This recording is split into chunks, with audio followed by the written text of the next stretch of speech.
Finally we are here for my top 10 of 2018. Many of you will disagree with my choices. Many of you will have contrary opinions to mine. Isn't that kind of repeating what you just said? And to those of you who do harbour such thoughts, I have just one thing to say.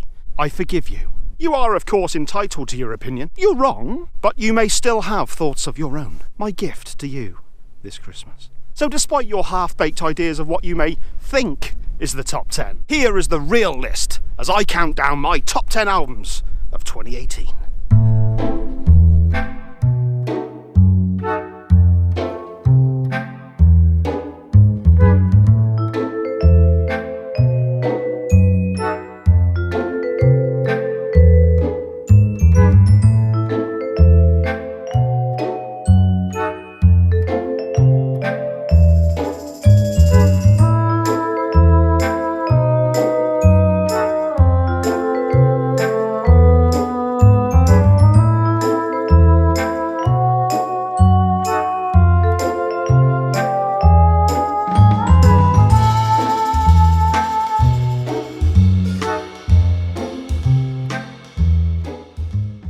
Okay then, so here we are for the top 10 of 2018. Before I get started on this as well, in all seriousness, it's not like my number one pick grossly outweighs my top 30 pick or vice versa.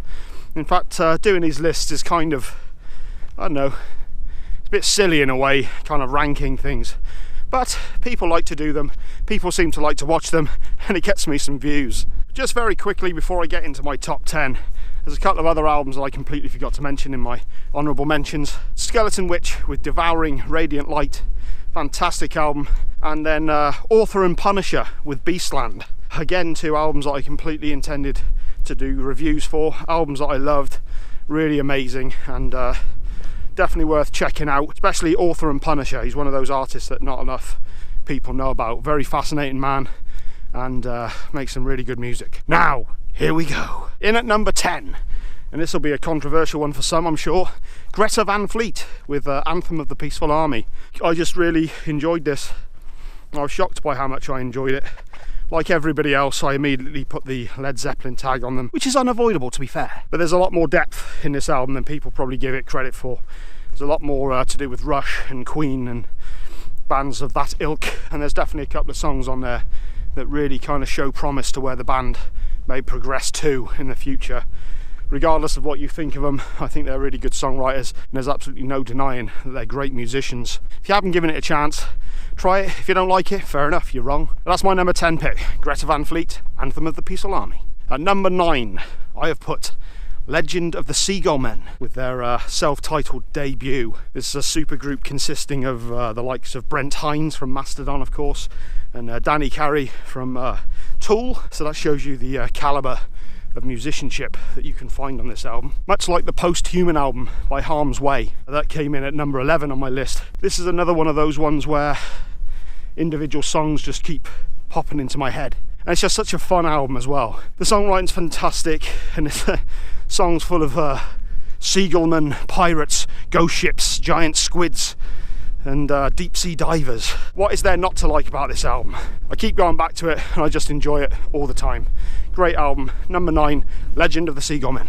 In at number 8, I'm going to be cheating a bit here, Automata Parts 1 and 2 by Between the Buried and Me. A lot of people thought that it should have been one album in the first place.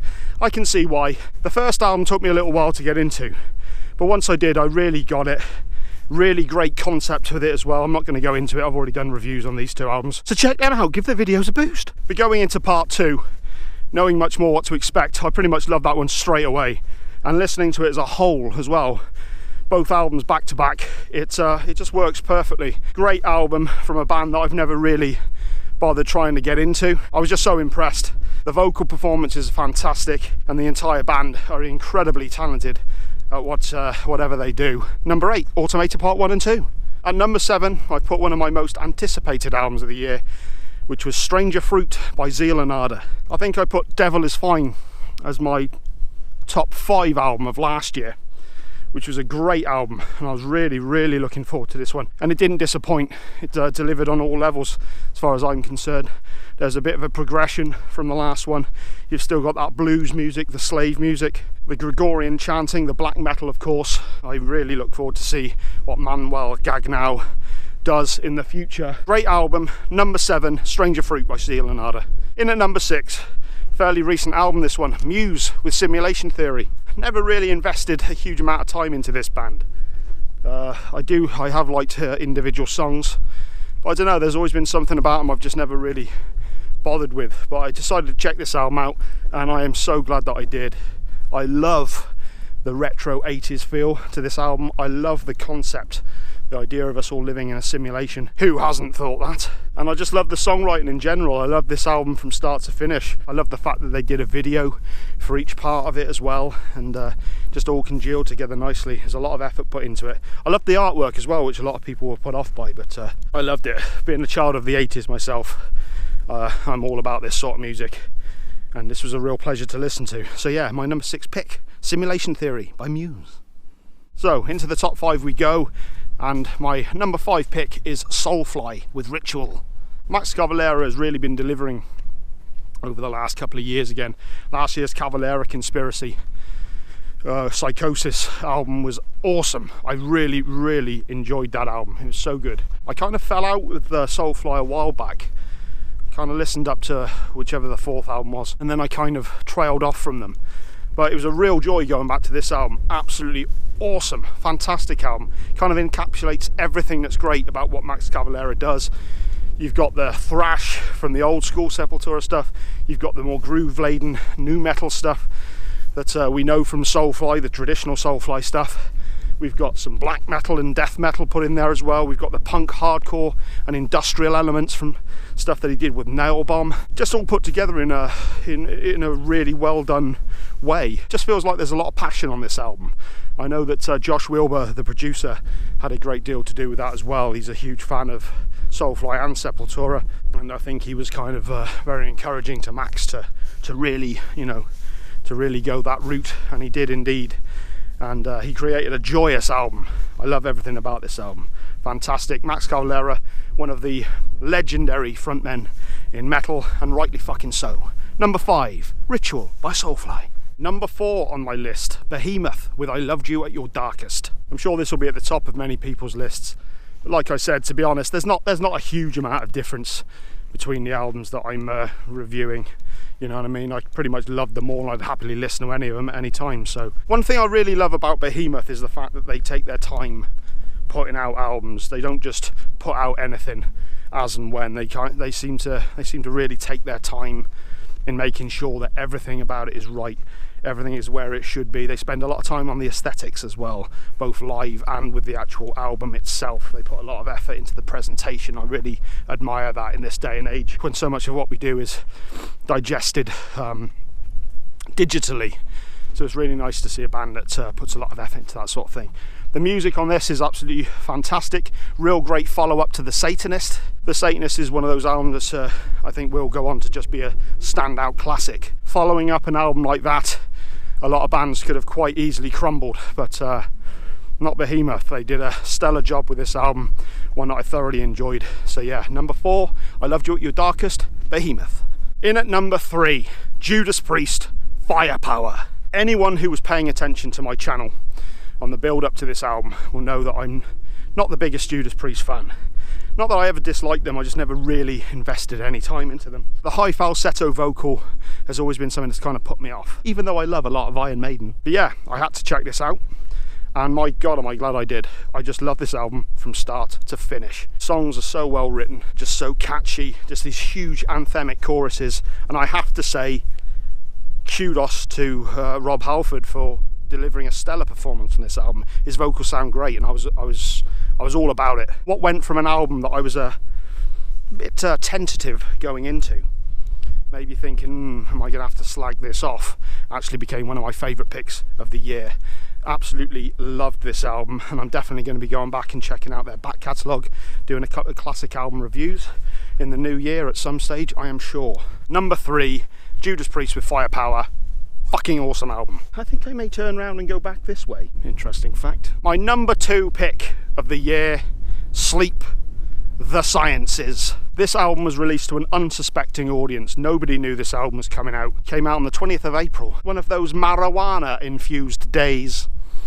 I remember waking up on the day afterwards and just seeing it suddenly appear in my Spotify recommendations. And it was like, what the hell is this? And then immediately having to rush to get a review together done for it pretty quickly, which I'm glad I did. It has to be said, it's probably the best sounding Sleep album, without a shadow of a doubt. The production of it, great, sounds heavy and sludgy. And using modern production methods, they've really been able to capture that sound. We got Marrowanauts theme, which is absolutely incredible. Antarcticans Thord and Sonic Titan, which were songs that we'd already heard before, but sound absolutely amazing. And songs like Geezer Butler, which is an obvious ode to the Sabbath bass lord, and rightly so. But I just love this album. I've listened to it a lot this year. It's just an awesome album that sits really well in their discography, and it's great to hear that a band that have been away for so long, in terms of new material at least, is still with us and going strong. And I'm hoping it's not going to be anywhere near as long a wait for the next one. God, I'll be in my 60s at that point. Let's just put a downer on the list. Number 2 album of the year, Sleep, The Sciences. Absolutely awesome. So that brings us to my number 1 album of the year. No surprise to some, big disappointment to others.